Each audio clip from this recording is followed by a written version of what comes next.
Hai teman-teman, selamat datang di YouTube channel Ruby Herman. Sebelum kita nonton, jangan lupa untuk subscribe ya, karena subscribe itu gratis. Yuk kita nonton sama-sama. Hai, jumpa lagi bersama saya Ruby Herman di program Rahasia Investasi Sukses. Nah, kali ini kita bakal membahas sebuah brand yang sudah terkenal dan mungkin penggunanya banyakkan wanita, tapi ada juga mungkin pria. Nah, kita bakal ngobrol-ngobrol bersama Bapak Kilala Tilaar. Beliau adalah CEO Martha Tilaar. Halo Pak, apa kabar Pak Kilala? Halo Pak Ruby, apa kabar?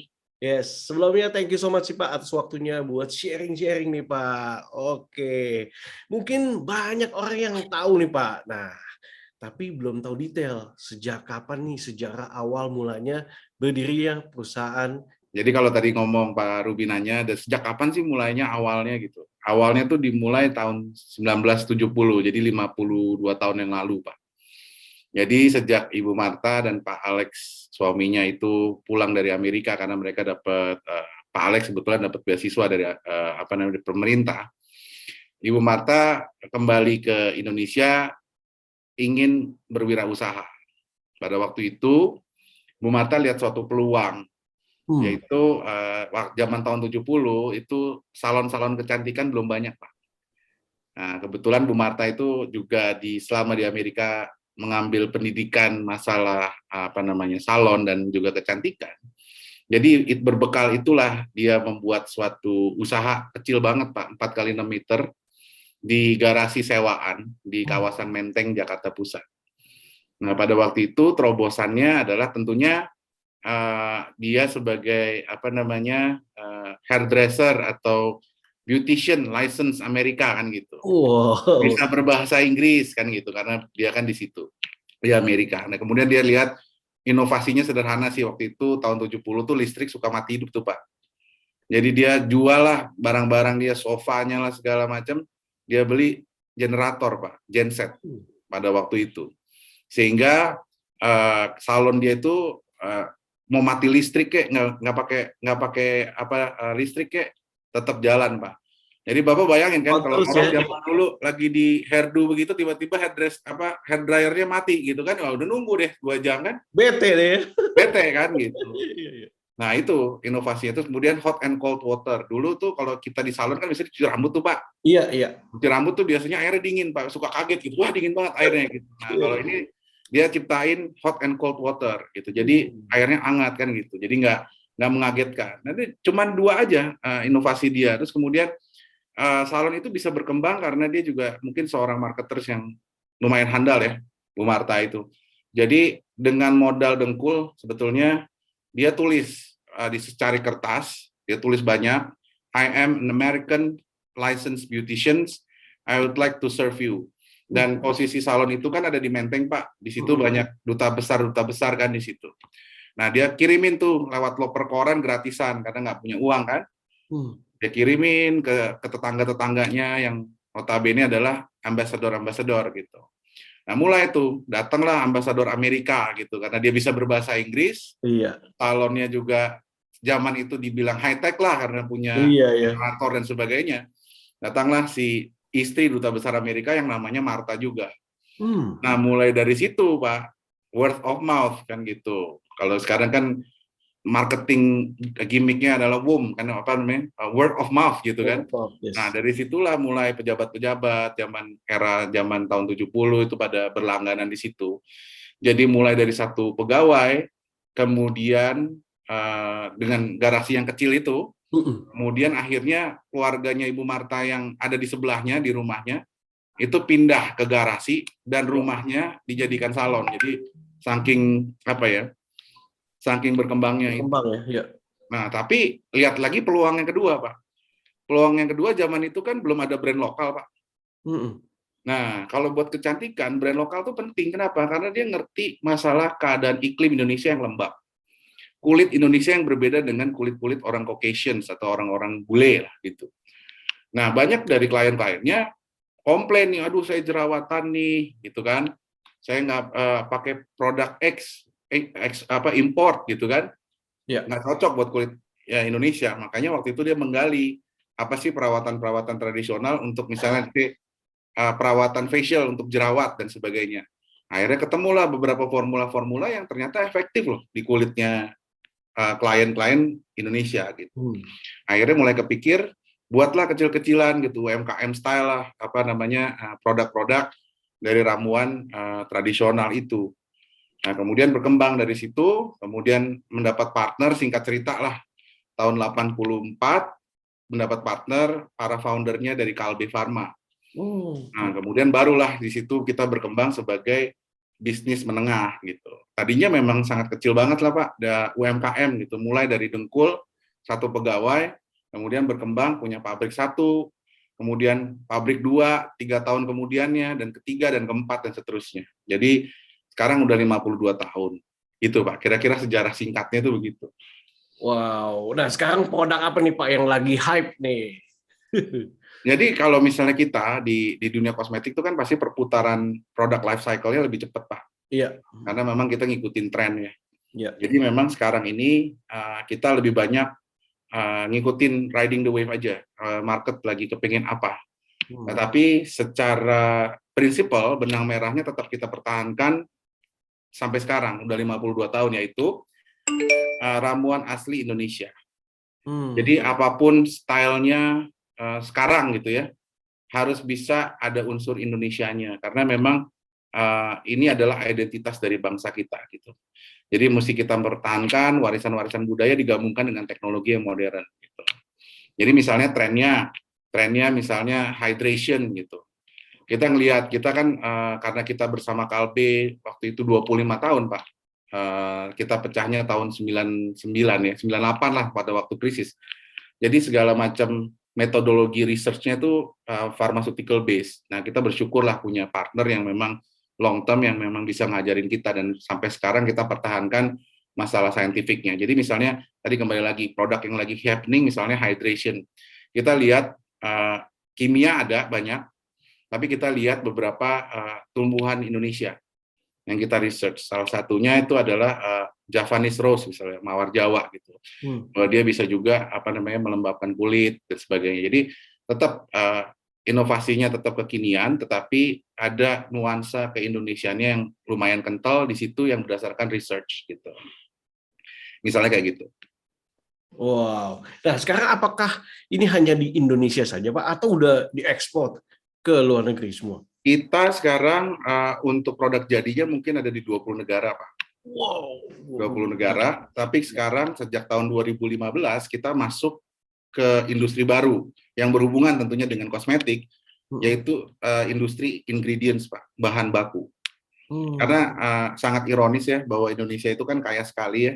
Iya. Tetapi kita masih 90-85% bahan-barang kita ini import.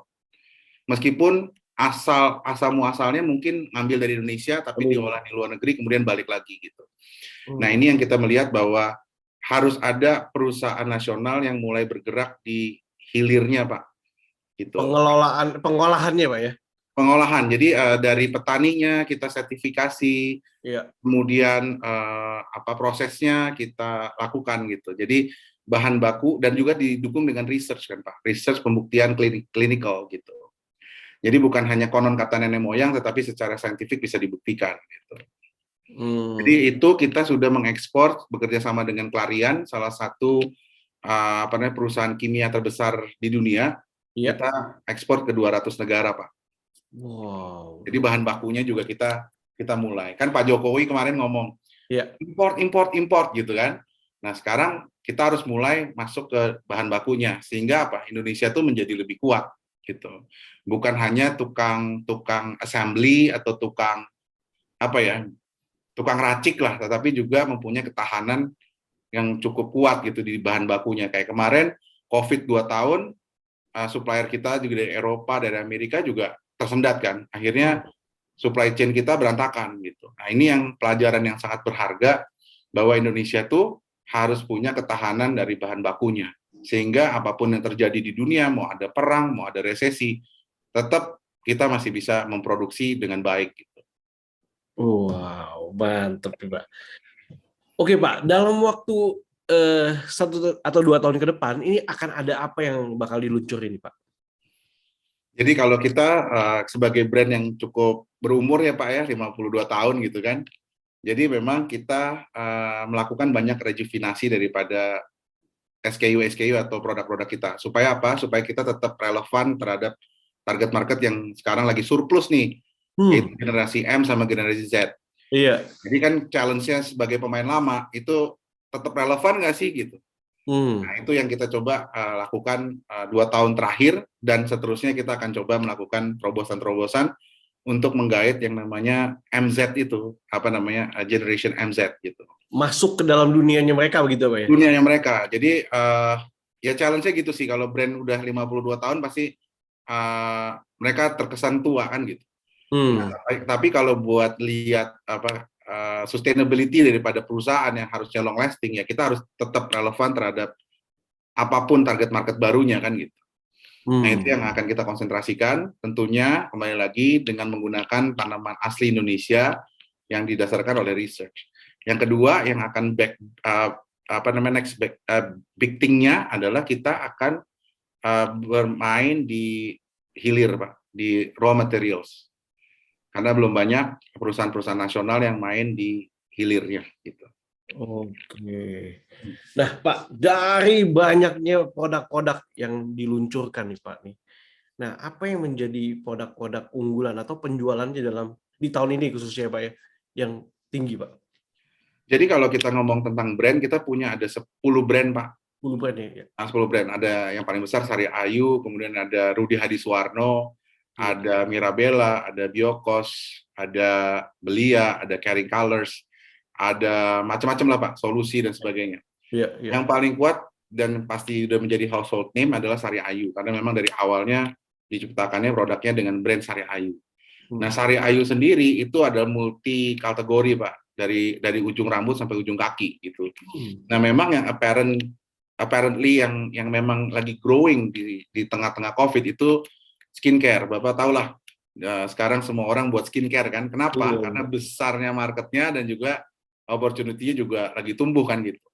Jadi skincare kita memang mengalami kenaikan yang lumayan signifikan, dia angka 35%. Kemudian juga yang kedua adalah hair care Pak. Karena mungkin orang sekarang suka pergi-pergi terus takut COVID, mungkin mandinya lebih sering kali ya. Iya. Jadi lebih suka keramas kan, kalau kita habis dari mana-mana kan kita dari ujung rambut sampai ujung kaki kita cuci kan. Iya. Nah, hair itu juga menjadi primadona gitu di kategori-kategori di zaman ini, zaman COVID dan peralihan lah antara COVID dan new normal kan gitu. Yes. Jadi 2 kategori itu cukup mengembirakan lah. Karena ada kebijakan dan juga ada problem, jadi ada juga Pak. Kalau waktu awal-awal COVID kita survive di hand sanitizer Pak. Karena memang waktu itu shortage, kita alihkan fungsi semua produksi untuk hand sanitizer, akhirnya kita bisa lumayan lah untuk survival di zaman-zaman kacau itu kan, tahun 2020 awal lah gitu kan, sampai 2021 akhir gitu. Tapi sekarang udah mulai. Nah, kita udah mulai lihat Jakarta udah mulai rame, orang di mall juga udah rame. Sekarang kita mulai tumbuh lagi, yang kita jagokan, yang dari dulu kita jagokan adalah make up Pak. Jadi make up is coming back. Banyak orang sekarang juga dandan karena mereka ketemu orang, kemudian mereka kawinan dan sebagainya kan. Iya. Nah, itu juga rising juga. Terus kemudian satu lagi yang lagi rising juga itu untuk body care Pak, sama fragrance. Jadi zaman COVID tuh fragrance mati semua Pak. Tapi sekarang karena orang mulai juga aktivitasnya banyak, orang takut bau kan, jadi mereka juga fragrance juga lagi banyak. Gitu. Wow. Pak, saya mau penanya pendapat Bapak nih Pak. Kan banyak sekali yang menggaungkan tentang negara-negara lain lagi resesi. Bagaimana pandangan Bapak khususnya di Indonesia, dan juga bagaimana nih Marta Tilaar menghadapi kondisi tersebut? Ya, kalau kita lihat dari fundamental pemerintah sih, I'm very confident lah sama pemerintahan Jokowi ya.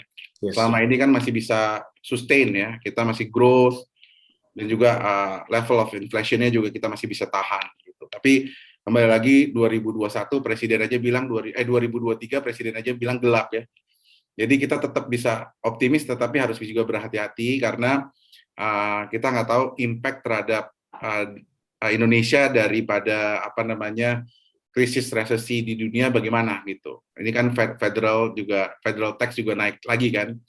Jadi kita juga mesti lihat, dan juga 85% daripada kita punya raw material kan still import. Jadi tergantung dari dolar kan.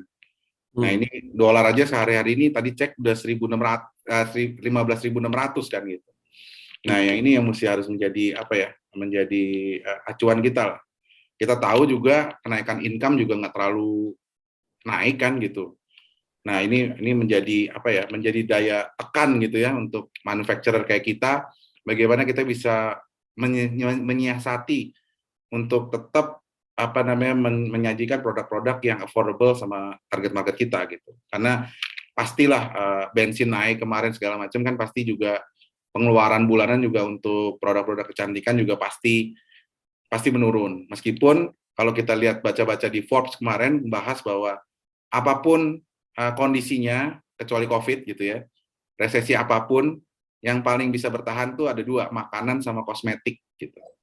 Jadi ya kita juga tetap optimis bahwa lipstick effect kan, kalau mereka ngomongnya lipstick effect ini bisa membantu kita survive di tahun 2023 dan bahkan bisa growing gitu. Wow. Jadi kesimpulannya berhati-hati, optimis lah gitu. Hati-hati, optimis tetap, tapi hati-hati gitu Pak ya. Nah, Wow, Pak, 52 tahun kan juga nggak mudah, pasti banyak rintangan dan juga halangan. Nah, apa yang menjadi rahasia suksesnya Martha Tilaar Group ini, Pak? jadi kalau di kita punya core value yang menurut saya relevan lah di dalam setiap business decisions or business relationship yang kita buat ya. Jadi kita punya namanya G2, ejaan lama DJITU.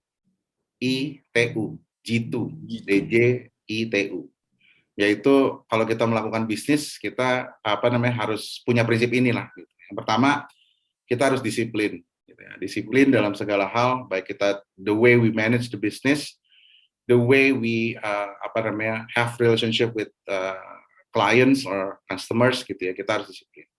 Kedua yang paling penting kalau dalam bisnis itu jujur, Pak. Jujur. Jadi ini ilmu lama lah ya, bahwa kalau bisnis itu harus jujur, karena bisnis itu based on relationship kan. Jadi kalau kita mengkhianati suatu komitmen, itu nama kita jelek dan pasti kita nggak akan bertahan lama. Jadi jujur.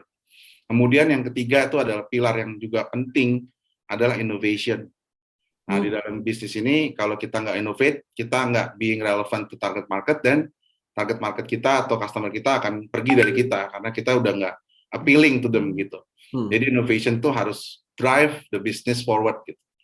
Nah, yang yang kedua sebetulnya saya tambahin adalah iman, Pak.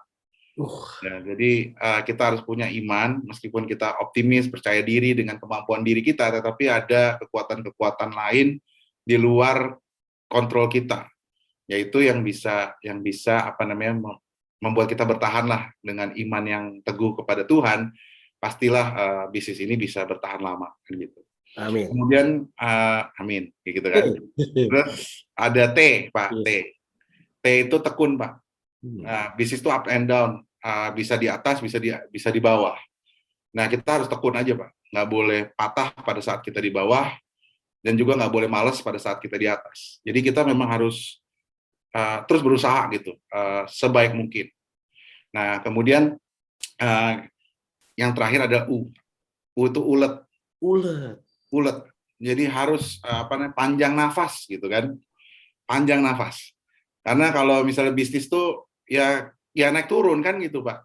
Jadi kalau misalnya kita cuman nafasnya sebentar ya bosenan, ya udah selesai lah bisnisnya. Nggak akan tahan lama gitu. Jadi memang harus fokus dan juga harus tekun gitu ya, Pak. Gitu. Nah, kalau dari saya itu kan dari ajaran ibu saya. G2 itu ajaran Ibu Martha lah gitu. Nah, di era saya, ini saya tambahin aja. Jadi G2 saja, Pak. SM nih. Saja gitu kan. Saja itu apa ya? Saja itu adalah S-nya itu simplicity. Jadi jangan buat ribet. Suatu keputusan harus dibuat dengan data yang benar, ringkas, dan cepat. Karena di masa sekarang kalau nggak cepat ditinggalin orang, Pak. Oh, itu ya. Saingannya luar biasa kan gitu. Terus kemudian A-nya itu adalah actual.